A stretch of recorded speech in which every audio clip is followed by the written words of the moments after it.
하나님 말씀은 룻기 1장 8절에서 14절까지 말씀입니다. 룻기 1장 8절에서 14절입니다. 룻기 1장 8절입니다.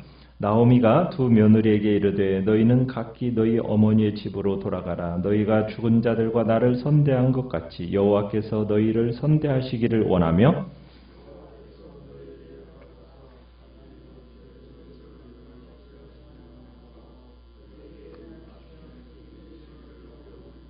나오미에게 이르되 아니니이다. 우리는 어머니와 함께 어머니의 백성에게로 돌아가겠나이다 하는지라.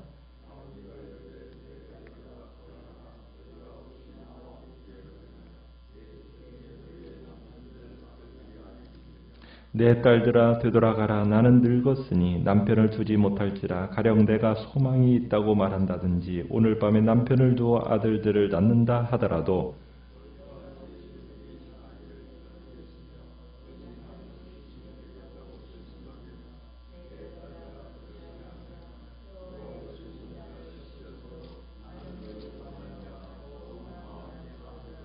같이 읽습니다. 그들이 소리를 높여 다시 울더니 오르바는 그의 시어머니에게 입 맞추되 룻은 그를 붙쫓았더라. 아멘.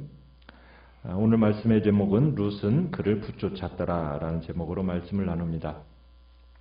나오미가 모압에서 타국 생활을 한 지 10여 년 만에 모든 것을 잃고 삶이 텅 비게 되었습니다.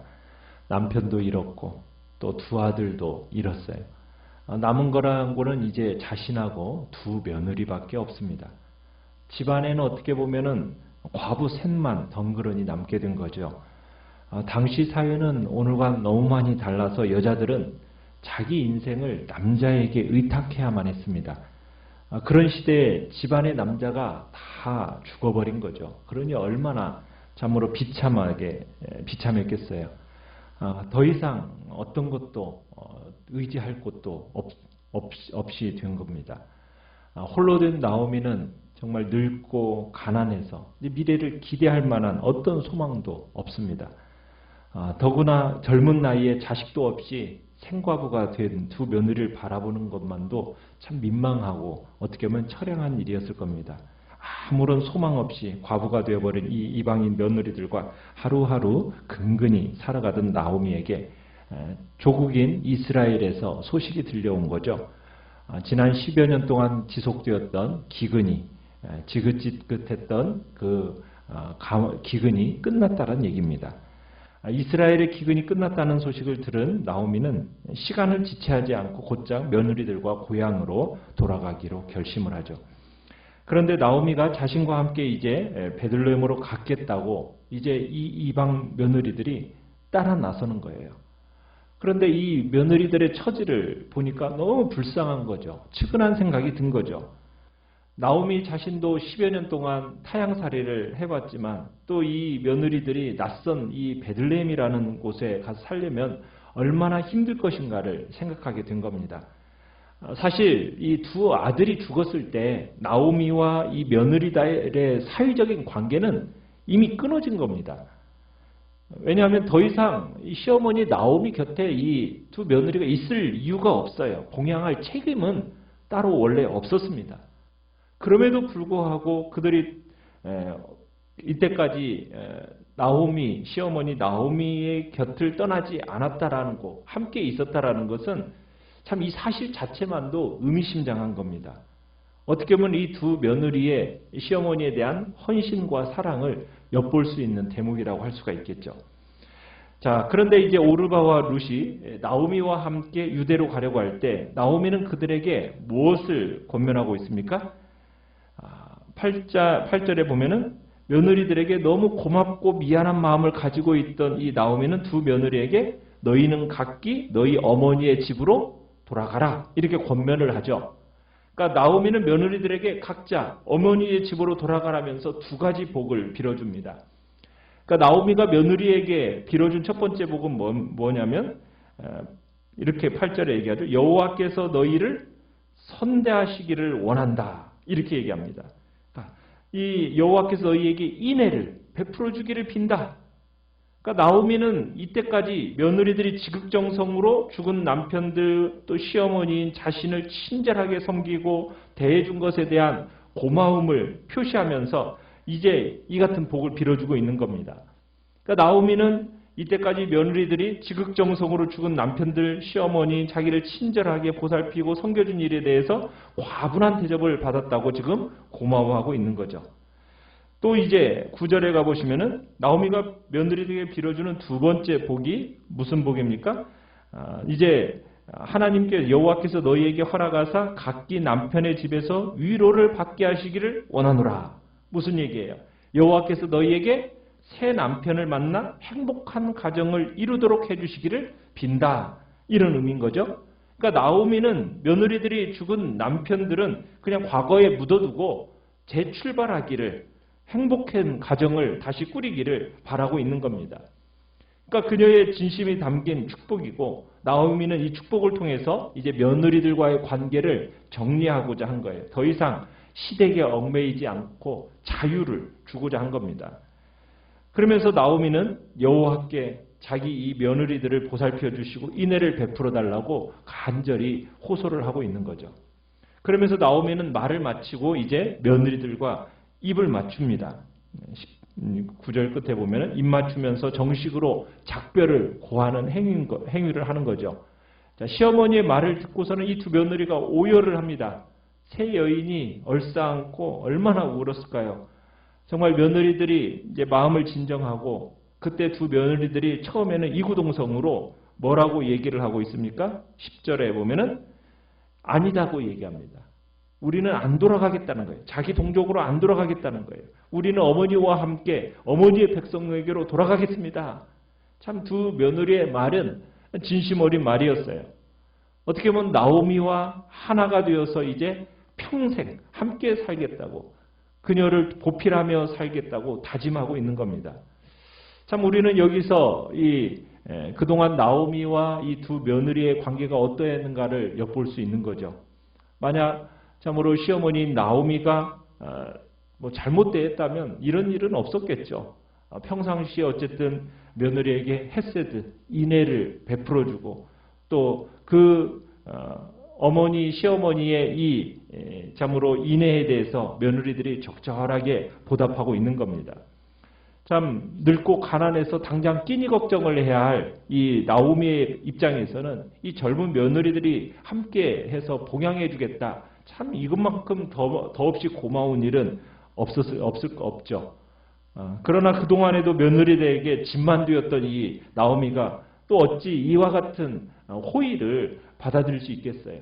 그래서 나오미는 자기는 어떻게 되든지 그저 며느리들이 행복하기만을 바란다 하면서 어쨌든 지금 이제 이 나오미는 시어머니의 마음이라기보다는 친정 어머니의 마음으로 이렇게 이제 이런 말들을 하고 있는 겁니다. 자, 나오미는 울면서 결코 떠나지 않겠다고 매달리는 이 며느리들 달래면서 자기에게 어떠한 소망도 없다라는 사실을 세 가지로 설명을 합니다.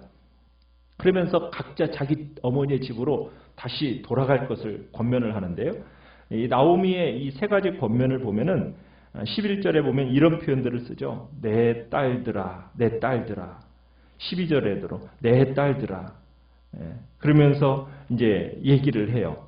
뭐라고 이제 얘기를 하느냐면 단호하면서도 애정어린 가득한 표현으로 이제 시작을 하는데 첫 번째 논리는 이거예요. 11절에 나에게는 뭐가 없다는 겁니까? 내 태중에 너희의 남편들, 아들들이 아직 있느냐? 무슨 얘기예요? 나에게는 너희들에게 줄 아들이 없다. 이게 무슨 얘기냐면 그 당시에는 형이 결혼해서 후손을 갖지 못하고 죽잖아요. 그러면은 동생이 형수와 결혼해서 후손을 보는 것이 그 당시에 미풍양속이었습니다. 관습이었어요. 이 관습을 가리켜서 계대 결혼이라고 합니다. 참 오늘날 우리의 입장에서 보기에는 참 이해하기 힘든 관습인데 형제 중 한 명이 결혼을 해서 자식이 없이 죽으면은 나머지 형제 가운데 한 사람이 고인의 아내와 결혼하는 거예요. 이 풍습은 룻이 살던 당시에도 있었지만 그 전에 우리가 창세기에서 유다와 다말과의 관계에서 우리가 그 장면이 한번 나타났었죠. 그러니까 우리가 또 예수님 당시에도, 예수님 시대에도 이 풍습이 계속해서 진행되어져서 서기관과 바리새인들이 예수님께 질문을 던진 내용 속에서도 이 계대 결혼의 이야기가 나옵니다. 그만큼 중동에서는 이게 아주 아름다운 관습이었다는 거예요. 왜냐하면 죽은 형이나 동생을 대신해서 자손을 잇게 해주는 것을 굉장히 가치 있는 것으로 봤기 때문에 그 당시에는 형이나 동생을 똑같은 몸으로 봤습니다. 혈족 사유였기 때문에. 그래서 형이나 동생이 죽으면은 다른 형제가 대신해서 씨를 뿌려서 자손을 이어갔다. 이게 이제 이 당시의 풍습인데 지금 나오미가 그 이야기를 하고 있는 겁니다. 내게 어린 사내가 있거나 혹은 그녀의 뱃속에 아이라도 하나 있으면 너희가 나와 함께 베들레헴으로 가는 명분이 서겠지만 현실은 그렇지 않다는 거죠. 어떠한 소망도 없고 명분도 없다. 그러니 돌아가라. 지금 그렇게 얘기하고 있는 거예요. 그 다음에 나오미가 며느리들에게 또 돌아가라고 하는 두 번째 이유는 뭡니까? 12절, 13절에 얘기하는 것은 앞으로도 너희들에게 아들을 줄 가능성이 없다. 전혀 없다. 왜? 나는 뭐예요? 늙었으니까 남편을 두지 못한다. 또 내게 소망이 있다고 말해도 오늘 밤에 남편 두어가지고 그 아들들이 낳는다고 해도 언제까지 자라기를 기다리겠느냐. 어찌 남편 없이 지내겠느냐. 이렇게 이제 얘기를 합니다. 그러니까 오늘 당장 내가 남자를 만나도 결혼한다고 할지라도 아들을 낳을 수 없거니와 결혼해서 아들을 낳아도 어떻게 해요? 아이들이 자라서 형수와 결혼할 때를 기다리는 것은 어리석은 일이다. 그러면서 자신의 미래도 현실만큼이나 암울하다라는 것, 며느리들에게 다시 한번 상기시키면서 현명하게 판단하고 돌아가기를 지금 권하고 있는 겁니다. 그리고는 마지막 세 번째로 13절 끝에 보면 이런 표현을 쓰고 있어요. 여호와의 손이 나를 치셨으므로 나는 너희로 말미암아 더욱 마음이 아프다. 세 번째 이유로 뭐냐면 나는 여호와의 저주를 받은 사람이다. 나와 같이 있으면 좋을 거 하나도 없으니까 그러니까 제발 떠나라. 어떻게 보면은 지금 나오미는 상처받은 마음으로 신음소리를 내고 있는 거죠. 이렇게 이제 두 번째 이야기가 끝나니까 새 여자가 다시 통곡을 합니다. 14절에 보면은 소리를 높여 울면서 이 나오미의 논리정연한 주장에 그 아픈 현실을 다시 한번 생각하게 된 거죠. 자, 이 나오미의 권면에 오르바와 룻이 각각 선택을 하게 되는데 어떤 선택을 하고 있습니까? 나오미의 두 번째 권면에 대해서 자부들은 정반대의 결정을 내리고 서로 갈라서게 되죠. 오르바는 시어머니의 호소에 설득이 되어서 결국 작별을 고하고 입맞추고 자기 어머니 집으로 돌아갑니다. 반면에 룻은 어떻게 했다고 얘기해요? 그를 붙쫓았더라 이렇게 얘기하고 있어요. 더 강력하게 시어머니에게 달라붙었다고 얘기합니다. 자, 두 사람이 내린 결정의 근거는 뭘까요? 오늘 본문에는 나오지 않지만 이제 우리가 내일 본문에 보게 되는 이 결정적인 근거는 뭐냐면 서로 다른 신념과 인생관 때문입니다. 이어지는 그 대화와 그 행동을 통해서 대조적으로 나타나고 있는데 인간적으로 볼 때 오르바가 나오미를 떠난 사실은 비난하기 어렵습니다. 분명한 것은 뭐냐면 15절에 보면 이렇게 표현을 쓰고 있어요. 네 동서는 그의 백성과 그의 신들에게로 돌아갔다. 이런 표현을 쓰고 있어요. 자, 선택의 갈림길에서 오르바는 자기 백성, 자기 신에게로 돌아갔다. 여기서 자기 신에게로 돌아갔다라는 것은 누구에게로 돌아갔다는 얘기입니까? 모압 신에게로 돌아갔다는 얘기죠. 신이라는 존재는 뭐예요? 자기가 더 의지하고 자기 인생이 편하다고 믿고 쫓아가는 것이 신입니다. 그러니까 오르바는 결국 그 인생관과 신념에 있어서 이 모압의 신에게 여전히 붙들려 있었다라는 거예요. 자, 그런데 룻은 시어머니를 끝까지 붙였습니다. 여기서 붙였다라는 말은 히브리 원어로 다바크라는 말인데 달라붙다, 매달리다 이런 뜻이에요. 그러니까 룻이 오르바처럼 친정으로 돌아가도요. 아무도 비난할 사람 없습니다. 비난할 내용이 없어요. 근데 왜 룻은 시어머니 나오미에게 이렇게 달라붙으면서 매달리면서 지금 쫓아가고 있는 겁니까? 그 이유는 이제 16절, 17절에 보면은 그런 얘기가 있어요. 어머니의 백성이 나의 백성이 되고 어머니의 하나님이 나의 하나님이 되시리니. 무슨 얘기예요? 룻이 나오미를 놓치면은 자기는 더 이상 신앙을 유지할 수 없게 된다는 거죠. 생명의 근원과 구원자가 되시는 하나님을 내가 시어머니를 놓치면은 자신은 그 하나님을 놓치게 되기 때문에 하나님을 잃어버리게 되기 때문에 나는 하나님을 잃어버릴 수 없어서 우리 당신 나오미를 붙쫓았다라는 거예요. 그 하나님을 놓치지 않기 위해서 뭐예요? 나오미에게 매달렸다라는 거죠. 그러니까 여호와 하나님께 달라붙어서 지금 떨어지지 않았다라는 의미가 지금 그 속에 있는 겁니다. 왜? 거기에 구원이 있고 생명이 있기 때문에. 그래서 우리는 룻이 나오미를 따른 것이 그저 어떤 효심 차원이 아니라는 거예요. 인간적인 동기에서 나온 게 아닙니다. 어떤 시어머니에 대한 효성 차원이 아니에요. 무슨 얘기예요? 지금 룻이 나오미를 따르기로 결정한 그 중심에는 누가 있습니까? 룻의 하나님에 대한 사랑이, 신앙이 그 안에 있는 거예요. 그러니까 룻은 어머니와 떨어지지 않겠다라는 거, 이것을 강력하고 분명하게 표현하고 있는 겁니다. 죽어서도 어머니와 함께 하겠다고, 어머니와 함께 뼈를 묻겠다고. 이제 그 비장한 각오가 이제 내일 말씀에 나와요. 그러니까 룻이 어머니와 영원히 함께 하고자 하는 그 굳센 결심, 이것이 단지 그저 유교적인 의미에서 말하는 효를 말하는 것이 아닙니다. 어떤 일이 있어도 하나님의 백성이 되고 어머니의 하나님이 나의 하나님으로서 내가 그 하나님을 섬기겠다라는 굳은 결심의 표현인 거죠. 그렇게 똑같은 상황 속에서 시어머니의 말과 함께 두 며느리의 이 반응은 극명한 대조를 이루면서 이제 구별이 되어지게 되는 겁니다. 우리의 삶에 있어서 정말 많은 것을 포기한다 할지라도 우리가 끝까지 붙들고 나아가야 될 것이 무엇인지를 보여주는 것입니다.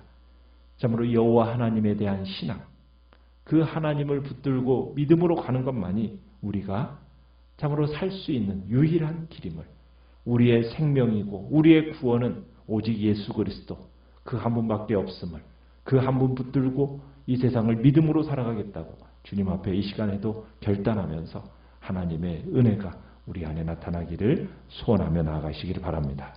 말씀을 생각하면서 기도하시고요. 연약 기도하시고요.